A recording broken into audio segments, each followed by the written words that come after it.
Praise the Lord. ஒரு நிமிஷத்தில் ஒரு வார்த்தையை கவனித்து பாருங்கள். எரேமியா தீர்க்கதரிசன புஸ்தகம் 9வது அதிகாரம் அதனுடைய 24வது வசனம்.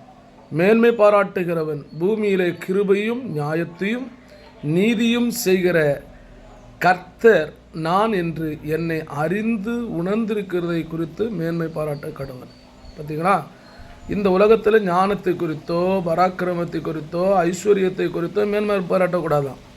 யார் ஒருத்தவங்க இயேசுதான் மெய்யான தெய்வம் என்று அறிந்தார்களோ, யார் ஒருவர் கர்த்தர்தான் உண்மையுள்ள தெய்வம் என்று அறிந்தார்களோ, அதை குறித்து நீங்கள் மேன்மை பாராட்டலாம். புரியுதா? அந்த தேவன் மாறாதவர். அவரை உணரணும், அவரை பார்க்கணும்.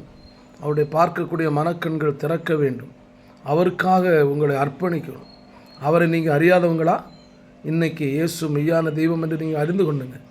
அவரை அறியும் போது நீங்கள் அவரை குறித்து மேன்மை பாராட்டலாம். கர்த்தர் உங்களை ஆசீர்வதிப்பாரா.